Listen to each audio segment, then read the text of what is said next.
Welcome to the Red Wagon Estate Planning and Elder Law Show, hosted by me, yours truly, Jeffrey Belomo, where we discuss all things estate planning and elder law, and, well, hey, anything else we want to talk about. And under today's podcast, we are going to talk about items that squarely fall under estate planning and elder law. We are in the continuation of part 3 of the common asked questions of an elder law attorney. And I believe this will be the last episode of this, at least for now. We have been trying to take questions from our listeners and what is it that people ask me all the time.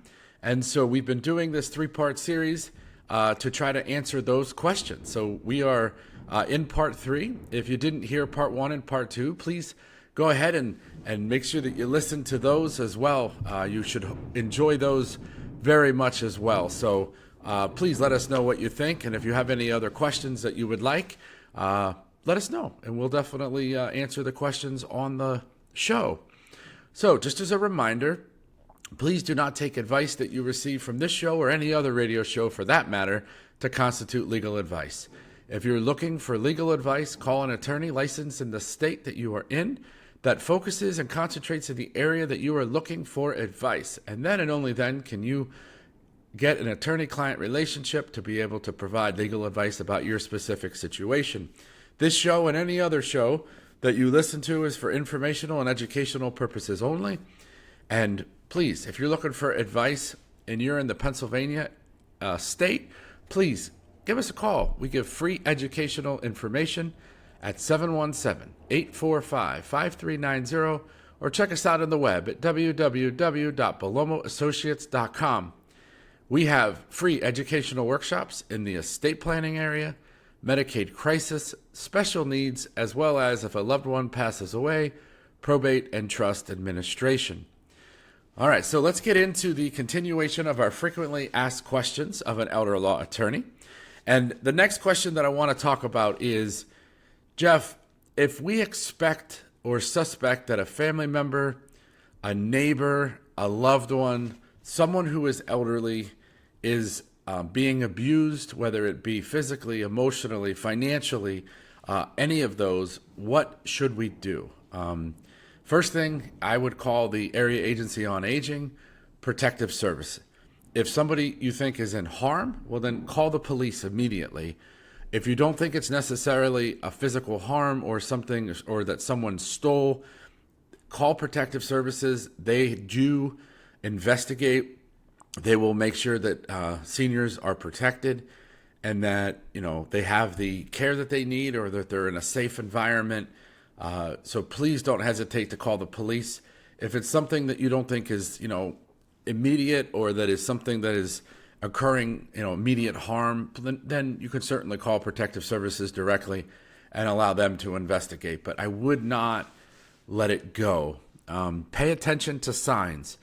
If someone normally comes to things, picnics, events, whatever, and then all of a sudden somebody's in their life and they're not, or they mention that they're not allowed or they can't, or you just pay attention to that kind of stuff. Or if they make comments about money disappearing or they don't know where their money went, it's not always that's the case, and it's not always that somebody is necessarily doing something to harm them, but you can't take that chance. You have to take steps to make sure that the seniors in our community are protected. So my advice, call the police or call Area Agency on Aging Protective Services if you think it's something that needs to be investigated and that nobody is in immediate danger or harm. Another question that we get often is, Jeff, I don't have, close family or children. What do I do? What do I do with my estate? What do I do with my assets in that case? The first thing I always tell people is, look to loved ones. Look to see if there's a sibling or someone in your family, or a niece, a nephew, a cousin, somebody who means something to you. But if ultimately at the end of the day there isn't, then, look to charities. Look to organizations that are important to you and your family. Maybe someone in your family was touched by cancer or heart disease. Maybe you had a family member that lost a loved one as a child, and you want to donate to Olivia's House, a grief and loss center for children. there's always charities out there that would love and be honored to receive the money. But definitely look to your family first. That also kind of ties into another question that we get a lot is for powers of attorney, executor in the will, trustees in my documents. If I don't have family or close family that I want to ask to be those items, who could do it for me? There are professionals who will offer that service, especially on the financial side. We do have relationships with several organizations that will act as power of attorney for finances, that will act as executor, that will act as trustee. And then on the healthcare side, there are professionals, generally they're retired nurses, who will act on the healthcare side to make healthcare decisions for you. Certainly there is that. I'm not going to name names on this show simply because I don't want the show to be dated. And obviously if people go out of business or if something happens, but there are definitely people who are professionals, which means they would be bonded and insured. And if anything was to ever happen, the money would be put back into the estate for your family. So there is some comfort in that as well. But I generally tell people to look to their family first, to look to, siblings, nieces, nephews, cousins, if you don't have any close children or any children at all, or if you're estranged, look to that first and then go to the professionals. Certainly professionals are a great way to go. Yes, it's a little more expensive, but definitely it will take care of your stuff. This also kind of goes along with, if you have a couple children and you don't want to pick one, or you don't want them to fight, or you don't want them to be any issues, and you just want to go outside of the family, there are definitely organizations who will do that. Some of the financial professionals that you may be working with may also have that service. Now, I know some of those companies have minimums, and maybe, the amount that you have isn't enough, but definitely talk to your advisor and ask and find that out, because that would be a great place to go first. You trust the person you're with. Usually that company or someone they're affiliated with will also provide that service. But know up front what their minimums are, know up front, whether they would open the account or not after you're, gone. So to make sure that you don't set your family up for a little bit of a heartache or a pain in the buttocks later. So definitely ask the questions. But that's where I would go first. I'd go to my financial professionals. If that doesn't work, then call your attorney, give our office a call, and we can certainly refer you to people who offer that service. What we generally do is we refer to people who are not looking to take your assets under management, who are simply just looking to act as trustee, and who will work with your financial professionals. Our business is mostly by referrals from professionals. So we always try to make sure that any referrals we give would never, step on toes or do anything to hurt the financial professional that is working with you. So definitely start there. And if that doesn't work and you're looking for someone, we can provide a name. And with that, we will definitely send to someone who won't step on the toes of your financial professionals. That happens far less likely on the healthcare side, simply because generally financial professionals won't act on the healthcare side, and generally former retired nurses aren't going to act on the financial side. As a normal statement, there are some exceptions to that rule, but generally speaking, they will stay in their lanes and you will get different people for that. So the answer to the question of, what do we do if we don't have close family members for those roles is, interview some people, ask around, talk to people, see who you like, see what's available. And like I said, we and I'm sure other law firms can provide names of people who will offer those services for you. As far as assets go, again, look to close family members. If you don't have any or any distant family members, then my advice would be to look to charities. I definitely think that that is a good way to go to help the community, assuming that you don't have anyone near you or close to you that you want to provide those assets to or for. So that's definitely a good way to go as well. One of the questions that I've been getting a lot lately, and literally probably 7 emails in the last 2 weeks, a lot of recent pictures have been coming out of me. And yes, I did lose 100 pounds. I feel wonderful. I feel as strong as I have in my life. But one of the things that I didn't necessarily anticipate is I truly, truly believe that it's making me a better attorney. I knew that I had to lose weight for my family. I knew that I had to lose weight for the thousands of clients that we help. And, a lot of people say to me, look, I'm counting on you to be there for my family. Make sure that you're there. And, a very close family member, maintenance family member client said to me a couple times in the last couple of years, I'm worried about you. And she's a dear friend. So Judy, if you're listening to this, just thank you for being honest and worrying about me and making sure that I'm there for you and your family. And it hit me right between the eyes. And now that I have lost the weight, I cannot get over just the clarity that I have, the stamina that I have. The presentations are better. My education is better. Meetings are better. I'm not as tired. It is just amazing how that allows you to be the best version of yourself for me. So thank you to all my clients for their support. Thank you for the words of encouragement. Thank you for the slight nudges and pushes.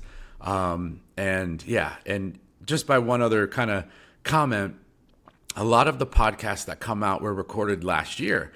And that is because we had a bunch in the hopper that we were releasing, like one a week, and we don't want to put too many out into the space at one time, which means for a long time, the old pictures have been still going out in the old podcasts.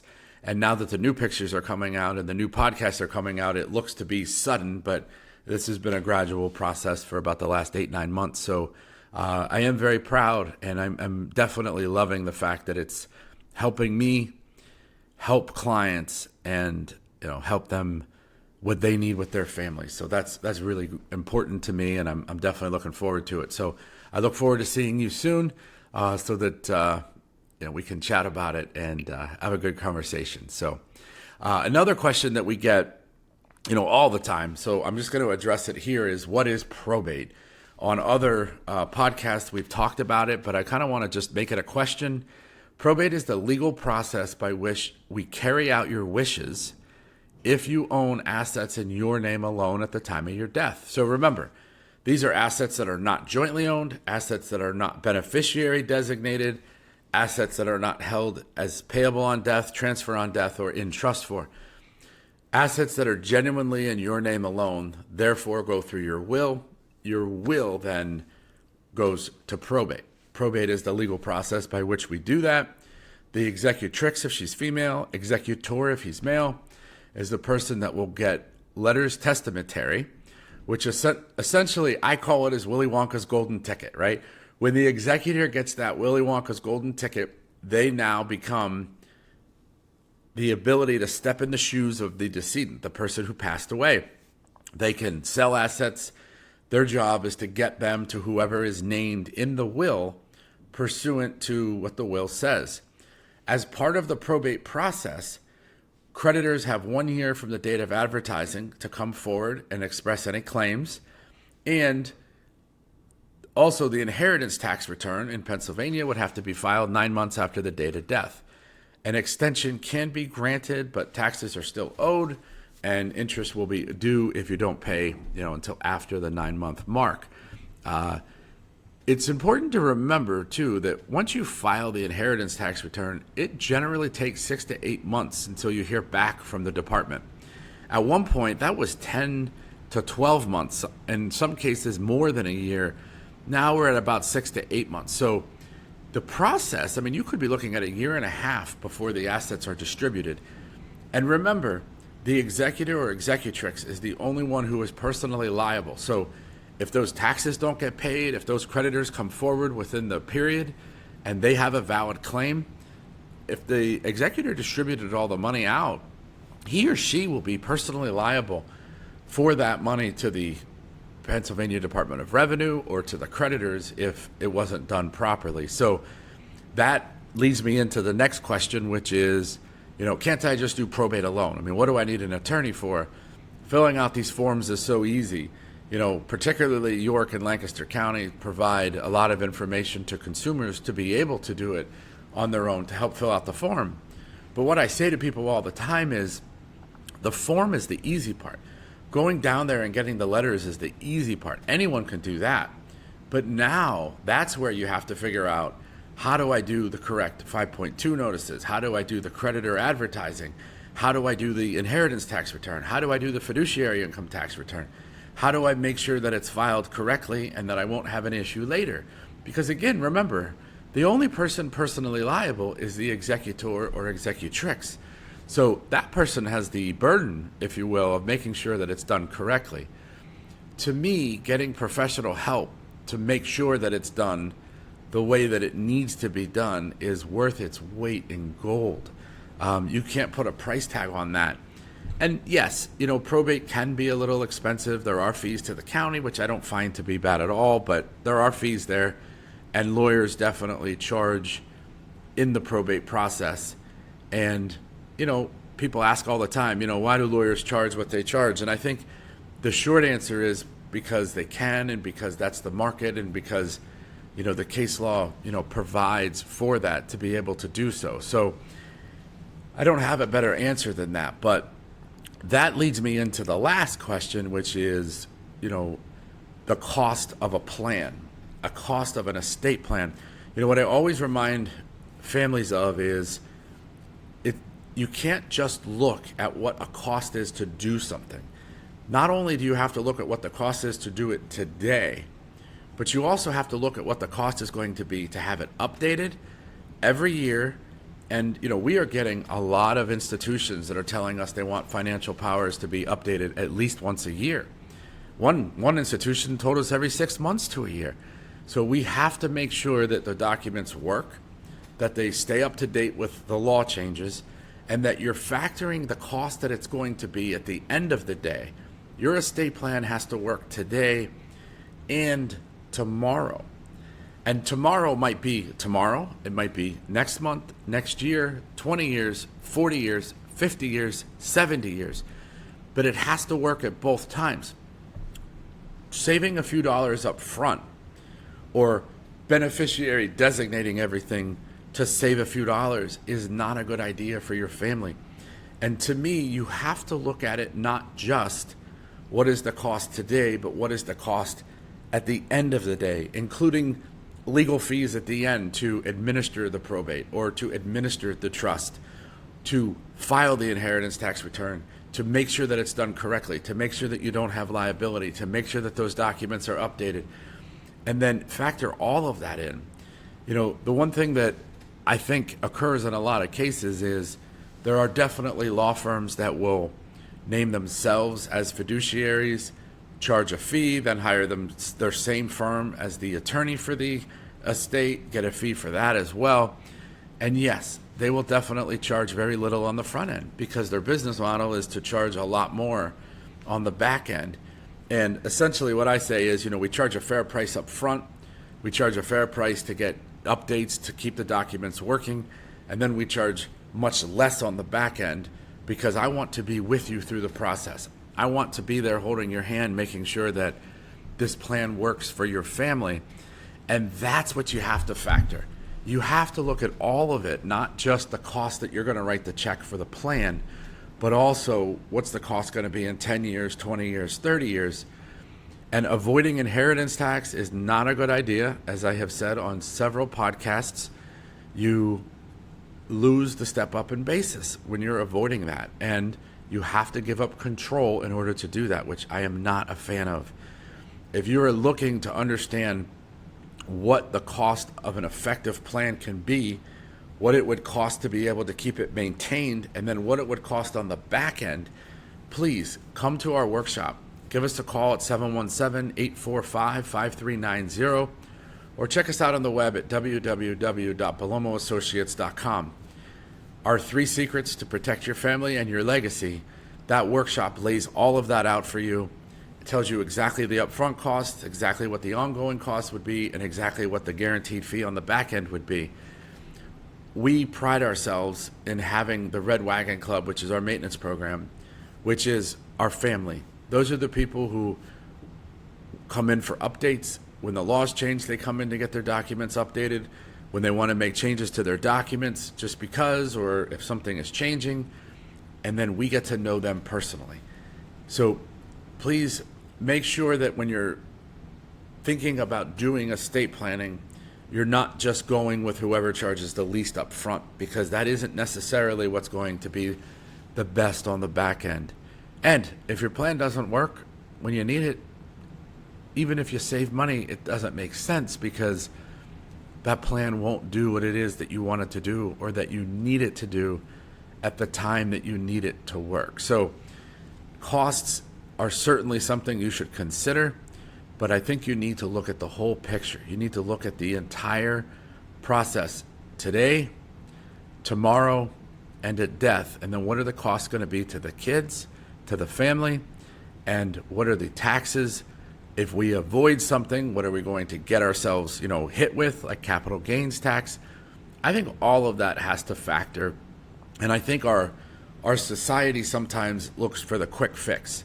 So the quick fix might be to beneficiary designate everything, or the quick fix might be to add joint owners, or to put it in the kids' names, but I'm telling you that is not the right answer. None of those make sense. None of those are what is best for you and your family.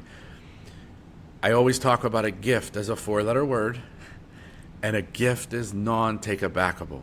It is very important that you make sure that it's done correctly and that you don't get yourself into an issue down the road. So those are my little trips and tips and techniques. I really have enjoyed the commonly asked questions. It's been a lot of fun. It's been a lot of fun being able to answer the client questions, and a lot of these were taken from questions that we receive in our workshop. So at Belomo & Associates, we offer free educational workshops pretty much on a weekly basis. We have physical locations in York and Lancaster. In York, we are located at 3198 East Market Street, and in Lancaster, we are located at 1755 Oregon Pike. We are right behind the Eden Resort and the Sheets in Lancaster. So 2 very convenient locations right off of the major highways, very easy to access, and actually not that far apart, right there across 30. So we would be honored. We do offer live workshops in both locations, and we live Zoom them so that you can watch from the comfort of your home for the first round of the workshops, especially on the estate planning side. And we do offer that on the other sides as well. And we do provide links if you would rather watch it at your time in the comfort of your home. But I will say, it is very difficult to replace being in a room. There's a lot of value of being in a room, listening to the questions that are being asked, feeling the energy, and getting to know people, and to also check out the office and see where we are and see where the meetings would be. There's a lot of value in that. I always encourage people the first time they meet us to come in person, and then if that point forward, there's a way that we can accommodate it, certainly by all means, but we do offer that as well. So we would be honored to assist you. I would really like to thank you for joining the Red Wagon Estate Planning and Elder Law Show, hosted by me, yours truly, Jeffrey Belomo, where we answered the last set of questions for this round. I have no doubt that we'll be compiling more questions and doing another session on a future podcast about it. I genuinely had a good time today talking about these commonly asked questions, and look forward to seeing you in the office in the future or learning about your situation. So for now, I'm Jeff Belomo. This is the Red Wagon Estate Planning and Elder Law Show, hosted by me, yours truly, Jeffrey Belomo, where we discuss all things estate planning and elder law. And on this episode, we talked a little bit about what do we do if we think somebody is being abused as an elderly person, and calling protective services, how losing weight has really provided me the ability to provide great quality service for my clients, and what it's done for me personally and professionally. We also discuss what is probate, right? And what are the costs of an estate plan to you and your family, and that we should consider more than just what is the cost today. We need to look at what is the cost today, what is the cost to update, what is the cost to administer, and what value is there in staying close to the firm and being part of a family, a maintenance family, a Red Wagon Club, to assist with that. We would love for you to come to one of our workshops. We look forward to seeing you soon. Until next time, I'm Jeff Belomo on the Red Wagon Estate Planning and Elder Law Show. We'll see you real soon.